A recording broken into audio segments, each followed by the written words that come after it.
no se aguantan. El nudo que asfixia a los pueblos del sur. Recetas malditas que apagan. Bueno, acá estamos con el equipo. Tomás Luquín, ¿cómo anda? ¿Cómo le va? Conductor. José Natanson. Sergio, ¿cómo va? Agustín Datelis. ¿Cómo andás? Viñeski, conducción, ¿bien? Sí, ahí está, la vamos llevando. Y sería muy interesante que hablemos sobre una serie de ítems que tienen que ver con las políticas del Estado y lo que significa cada vez que alguien pone el voto en todos los rubros que implican a la economía. Ahora, por ejemplo, vamos a hablar, o me gustaría que hablemos, de la industria y el voto que uno pone para la industria. Muy bien. Ahí va. Bien. ¿Qué tenemos para decir de eso yo? Alcanza con salir a la calle de cualquier ciudad grande del país para darse cuenta de que hay muchísimos más autos hoy que hace 12 años. Por eso nos sorprende enterarse de que de 169.000 autos por año en 2003, la industria automotriz nacional pasó a producir 791.000 unidades el año 2013. Los números son parecidos en otros rubros que también podemos constatar con solo mirar a nuestro alrededor. Electrodomésticos, línea blanca y otros que no se hacen ver tanto. También lograron ingresar a la rueda de reindustrialización impulsada por el Poder Ejecutivo. Es el caso de los anteojos. Después del desastre que hemos tenido en la década de los 90, es una industria que se ha refundado y está realmente dando sus primeros pasos. En la década del 70 había un total de 250 fábricas. En los 90 el número se redujo a 112 y para 2001 tan solo funcionaban 10. En la actualidad el número de empresas se encuentra en 34 y el sector continúa creciendo. Una medida concreta que benefició al sector particularmente fueron medidas contra prácticas de dumping que se venían dando. Lo que es ayuda directa a la industria, bueno, toda la parte crediticia, eso sí, el tema de compra de maquinaria fue fundamental, porque si no acceder a cierta maquinaria es muy complicado. Te tenés que fondear de que una empresa pyme, una empresa mediana, es prácticamente imposible. Entre 2002 y 2014, la productividad industrial se expandió en un 73%, consecuencia de las inversiones que acompañaron el crecimiento, con una cuestión estratégica también central, la sustitución de importaciones que permitió reducir la participación de los bienes de consumo importados. La industria de juguetes, siempre digo, quedó devastada. Nosotros perdimos 160 fábricas en el proceso de la década del 90 y obviamente llegó a tener ni el 5% del mercado. Terminamos la década del 90 con 400 operarios. Imagínense lo que es eso. Hoy tenemos 5.000 en forma directa y casi 8.000 entre forma directa e indirecta. Hemos tenido un crecimiento sostenido en los últimos 12, 13 años. ¿Por qué? Porque hemos capacitado a nuestros empleados, hemos capacitado no solamente a lo que es la parte operativa de la fábrica, sino también al diseño. Hemos incorporado diseñadores industriales, ingenieros en nuestras plantas y además con matricería propia. Transclor es una empresa química argentina compuesta 100% por capitales nacionales. Produce más de 100.000 toneladas al año de soda cáustica y otros productos que se destinan al mercado local y la exportación. Creo que la industria es una de las patas de la economía nacional que hay que sostener. Soy un ferviente defensor de la industria argentina. Esperemos que el modelo no cambie. Yo soy un fiel defensor de esta política que nos ha dado tanto resultado, por lo menos a mí, llegar hasta acá y facilitar las inversiones vía crédito, vía entender la industria, vía defender la industria nacional. Esa es la base. Si nosotros, creo que sin años de desinversión y lo que hemos hecho ahora estos 10 años, lo tiramos al piso con otras políticas, creo que no es el camino. Desde 2013, la fuerte recuperación de la rentabilidad de las empresas industriales que cotizan en bolsa llevó la rentabilidad neta a los niveles de 2011 y a la operativa aún más arriba. El caso de Siam es paradigmático. En los 60 producía heladeras, motos y autos y era la fábrica metalmecánica más grande de América Latina. Antes de desaparecer por las políticas económicas de los 80 y los 90, los trabajadores la convirtieron en cooperativa. Y hoy, tras una inversión de $34 millones entre 2013 y 2014, de producir 548 heladeras por mes en 2013, pasó a 8.000 mensuales en abril de 2015. La política macroeconómica actual de favorecer la industria es algo que ha hecho, es beneficioso y que permite cosas como esta, como el resurgimiento de Siam, y el resurgimiento con un potencial enorme y con una idea de volver a ponerla en un lugar parecido al que tenía anteriormente. El 60% de los insumos que utiliza son de origen nacional y, lo que es más importante, pasó de emplear 12 personas a tener 260 puestos directos y 90 indirectos. Creemos que un país sin industria es un país que difícilmente sea viable. Para algunos, proteccionismo es mala palabra. Es, según dicen, la herramienta a través de la cual se profundiza lo que denominan el aislamiento del mundo. Lo que no dicen es que el proteccionismo es la forma que tienen los países centrales de imponer sus productos en aquellas economías periféricas que no protegen su propia producción.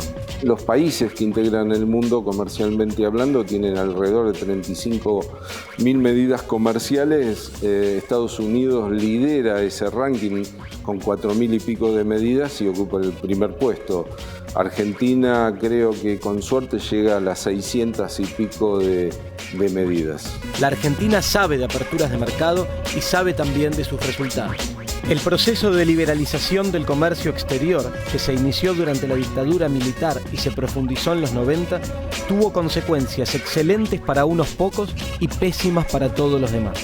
Bueno, sin ir más lejos, la década del 90, la apertura comercial que hubo, digamos, en la década del 90 fue nefasta para el sector. Se perdieron alrededor de 250.000 puestos de trabajo para llegar a la crisis del año 2001-2002, donde prácticamente el sector trabajaba al 40% de su capacidad instalada.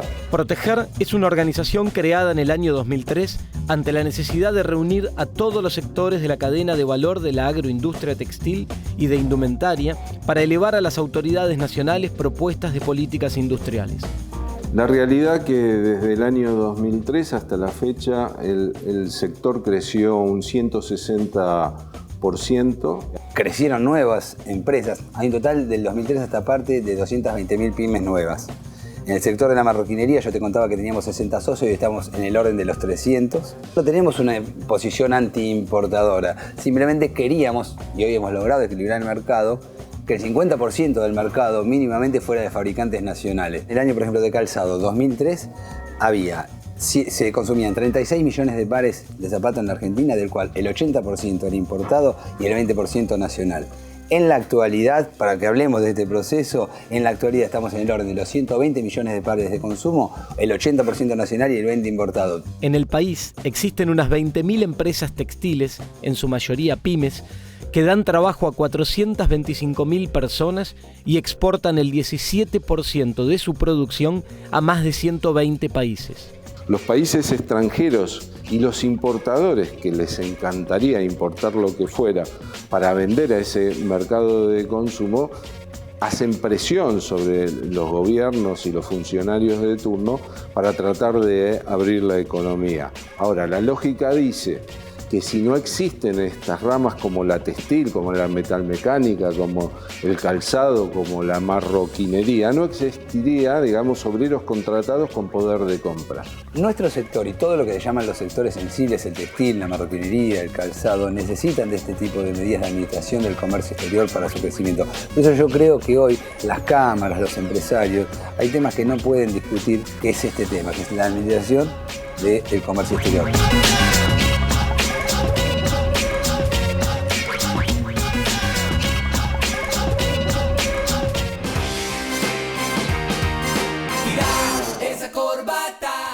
Muy buen informe de Agustín Datelis. No puedo con mi vicio de historiador.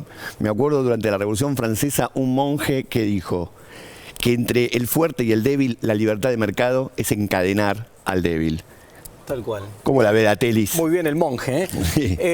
No, la verdad, el informe sí, muy completo, porque lo que vimos primero son testimonios en primera persona de diferentes actores de sectores de la industria contando su propia experiencia de estos últimos años. Una experiencia que tiene que ver, primero, con una economía que desde lo macroeconómico generó una situación de crecimiento, de estímulo de la demanda, que fue impulsando la inversión al final del camino, fue generando un mercado interno más sólido, fue generando mayor valor agregado y avanzando en ese sentido en términos de industrialización, y ahí lo vimos en diferentes sectores. El tema es... ahí vimos también integración, ¿sí? Algunos sectores hablaban, por ejemplo, en el caso de Siam, decían un porcentaje muy alto, de 60% de los componentes son de origen nacional. El tema es que tanto en integración, tanto en avanzar en términos de mayor industrialización, mayor valor agregado, resta todavía mucho por hacer. El camino que se avanzó, y lo veíamos ahí en los testimonios, es muy importante, muy fuerte, y resta mucho por avanzar todavía. Lo que tenemos ahora de cara a la elección que tenemos adelante es cuál es el camino que se tiene que seguir. Y ahí al final del informe se hablaba, por ejemplo, de administración del comercio, de proteccionismo, de cómo para que muchos de estos sectores crezcan y florezcan y puedan desarrollarse, necesitan un rol del Estado que administre el comercio, que los proteja frente a el aluvión de importaciones que podría generarse en algún sentido si uno abre indiscriminadamente los mercados. Bueno, en ese tipo de puntos, hoy estamos frente a dos alternativas bien separadas, digamos, ¿no? Desde un lado, uno escucha hablar a economistas de lo que conforman el espacio de Cambiemos hoy por hoy, y la apertura de los mercados está planteada, digamos, incluso como posibilidad de que actúe como disciplinador de los precios internos, según ciertas teorías.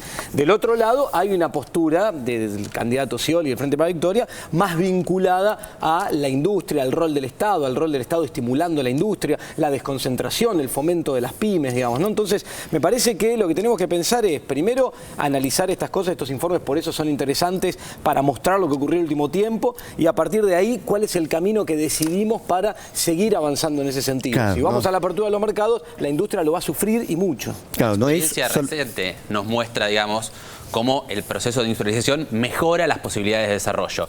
Y la experiencia histórica nos muestra cómo los países que se desarrollaron a lo largo del siglo XX y antes inclusive también, tuvieron al Estado como un agente fundamental de la promoción y regulación. Y en materia de regulación hay algo que muchas veces que en esta campaña se dejó de lado, que es el rol de la regulación del sector financiero para que preste efectivamente, para que sea forzado a prestar, como ha sido en muchos procesos históricos de desarrollo en Italia, en Alemania, en Inglaterra, forzado a prestar para la inversión productiva. Eso es algo que no se puede abandonar si uno piensa que la inversión y la expansión de la industria tiene que seguir siendo el bastión del desarrollo, el eje del desarrollo a partir del mercado interno. Y contrasta eso con los procesos de fusiones y adquisiciones, de inversión extranjera directa, que solamente terminan siendo en una transferencia de la propiedad de las firmas, y que también es como lo que se escucha que empiezan a promover algunos en el espacio Pro Cambiemos, y también inclusive desde el socialismo, pero también, como decía Agustín, promoviendo cierta industrialización y protección e impulsando el desarrollo soberano. ¿Y cómo la ve José? No, ahí por ahí lo que me parece que se puede agregar a lo que están diciendo Agustín y Tomás es que uno en Argentina ha naturalizado la idea de que haya una industria nacional que con todos sus problemas y pese a todos los inconvenientes y desafíos que enfrenta sobrevive. Pero es una rareza en la región la industria nacional, digamos. Si uno repasa el mapa de América Latina, salvo México y Brasil, que son dos países que tienen, sobre todo Brasil, México habría que verlo, digamos, pero son los dos países que tienen un parque industrial más o menos importante. Argentina es el tercero. Si uno mira Chile, Ecuador, Bolivia, Perú, Venezuela, etcétera, todo Centroamérica, son países que directamente no tienen casi industria nacional, no tienen industria petroquímica, metalmecánica, siderúrgica, farmacéutica, de alta tecnología. Tienen, en algunos casos, tampoco tienen industria de bienes de consumo, textil, de electrodomésticos, línea blanca, todo eso. Entonces, quiero decir, es algo que Argentina ha ido construyendo a lo largo del tiempo muy dificultosamente, que retrocedió en los 90, que sufrió un proceso de desmantelamiento fuerte en los 90 y que en los últimos años ha vuelto a crecer y a ampliarse. El 20% más o menos de la participación del PBI está representado por la industria, es decir, de 100 pesos que se producen en la Argentina, 20% están expresados por la industria. Es un porcentaje alto para los estándares latinoamericanos y es algo que es raro de ver en la región, digamos, y que por eso me parece que es algo que también hay que cuidar, porque la industria es empleo formal, es empleo bueno, empleo de calidad, la industria es sindicatos, la industria es mercado interno, la industria es que la gente tenga plata para comprar cosas, la industria es todo eso. Con el campo y los servicios no alcanza. Tal vez un país de 5 millones de habitantes o de 10 millones de habitantes puede, con un poco de servicios y con alguna industria vinculada a la materia prima, Chile, por ejemplo, puede más o menos arreglársela. Un país de 40 millones de habitantes como este no alcanza con campo y servicios. Necesitas industria si no hay una parte que queda fuera. Así es. La industria no es algo naturalmente dado en la Argentina, son decisiones políticas. Ahora vamos a ir a un corte y en el próximo bloque vamos a poner un voto por la inclusión social.